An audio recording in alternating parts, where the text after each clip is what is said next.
Welcome to my chambers. On Monday of this week at about 5:30 in the morning, a team of FBI agents broke down the door of the Trump Organization on the 26th floor of Trump Tower. They were armed with a search warrant, and they were looking for the contents of the office of the in-house lawyer, Michael Cohen. They found the office and they removed the contents.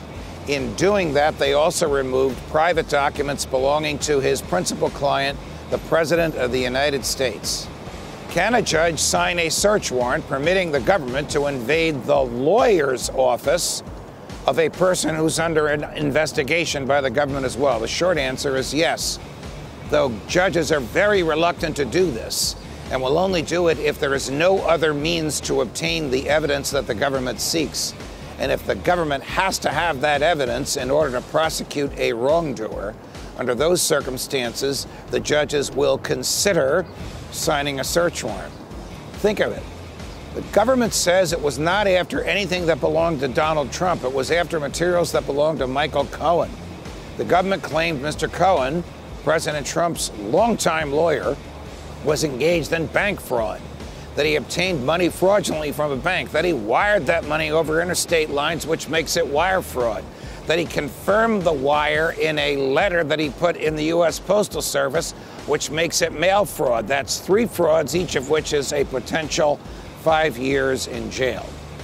But the judge who signed this warrant, there are actually 4 warrants, and the FBI agents who scooped up the materials and the prosecutors who dispatched all of this and caused it to happen must have known that in the process of looking for evidence that would help them prosecute Mr. Cohen, they would find things from, by, and about the president which they were not entitled to see.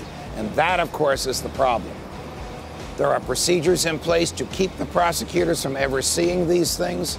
The procedures are based upon the good faith and intellectual honesty of people who review what the FBI seized. I hope that we will not start hearing the drip, drip, drip of leaks about Donald Trump's tax returns and whatever else he discussed with his lawyers, because if that's the case, there is no attorney-client privilege remaining. I also hope that the president doesn't overreact to this. Think about it. His longtime lawyer is now about to become a criminal defendant, and the government, of course, will try and turn him into a cooperating witness to testify against the president.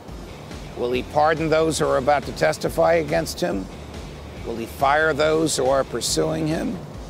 Will he start a war against real or imagined enemies to get our attention away from all this? I hope he does none of those, because the greatest threat to Donald Trump now is not Bob Mueller, and it's not Michael Cohen, and it's not public opinion. It's his own ability to control his self-restraint. Welcome to my chambers. Fight the good fight.